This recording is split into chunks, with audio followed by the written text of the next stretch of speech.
So, I've never told you guys much about my father. He has a very interesting personality, and I actually get a lot of my characteristics from him. I always like to say that I'm the 2.0 version, which kind of makes sense, because every newer generation you kind of iron out some kinks.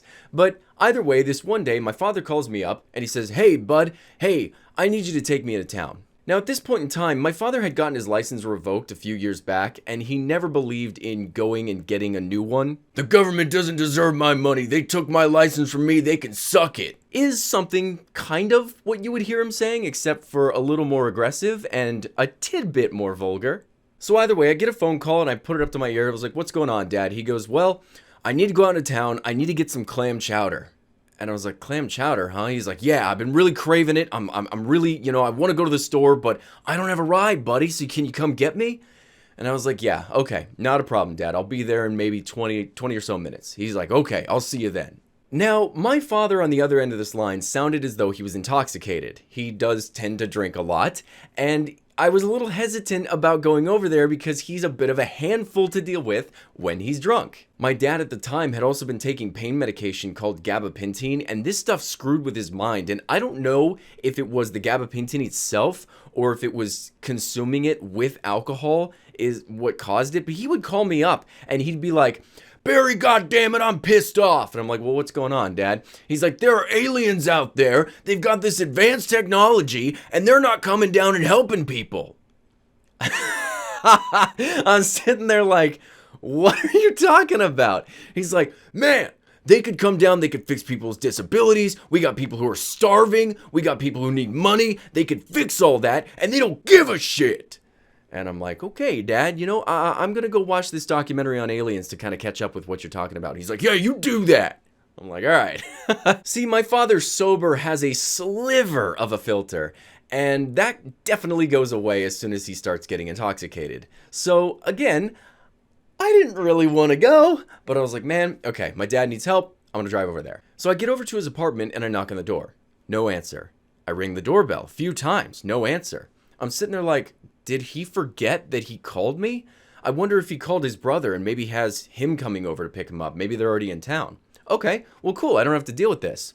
So I start walking back to my car. When I realize, okay, hang on, there's a backsliding door. Maybe he's back there hanging out on the patio. So I walk around to the other side of this apartment building and I notice he's not outside, but I walk up to the screen door and in his living room, this is what I see. My father is dead asleep in his rocking chair. He has a beer in his hand and I'm sitting there like,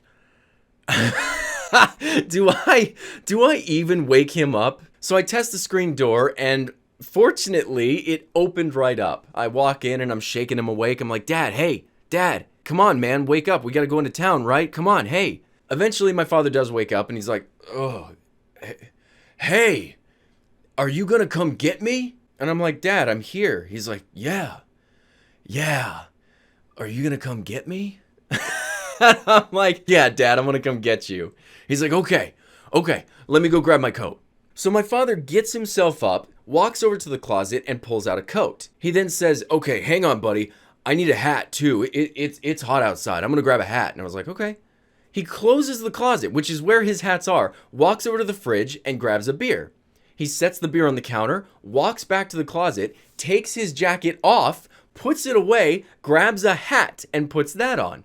And then he closes the door. And he's like, I need my shoes." He walks over, he puts his shoes on, grabs the hat, and puts it back in the closet, and closes the door. And I'm sitting there like, damn, okay, Barry, food for thought, never take gabapentin, ever. I don't care how much pain you're in, never.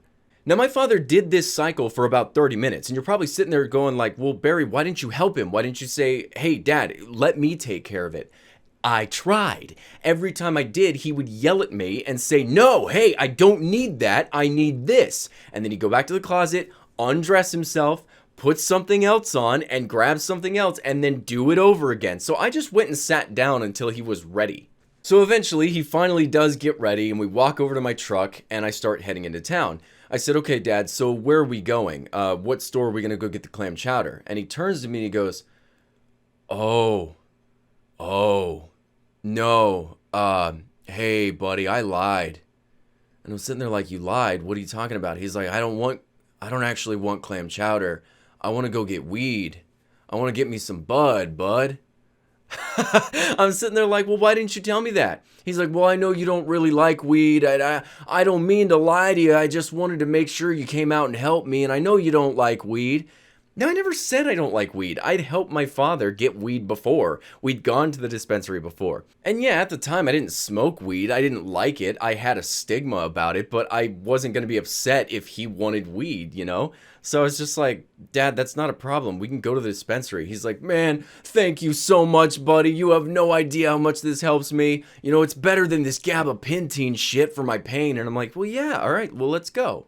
Now, I need to clarify that there is a really good reason that my father needs this pain medication. Years ago, he was working on a bridge, he was building it, and he fell off the bridge and shattered 2 vertebrae in his spine. A doctor had prescribed him gabapentin for the pain, a doctor had prescribed him marijuana for the pain, and the alcohol was for... The whole time I'm driving him to the dispensary, he's sitting there like, I'm so sorry I fooled you. I didn't mean to lie. And I'm like, Dad, it's not even a problem. You could have just told me that. But the dude was wasted.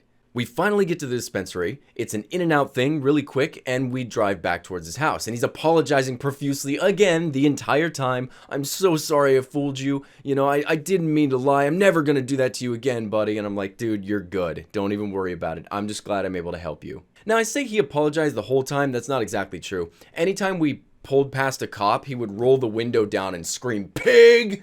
So, I mean, there was that.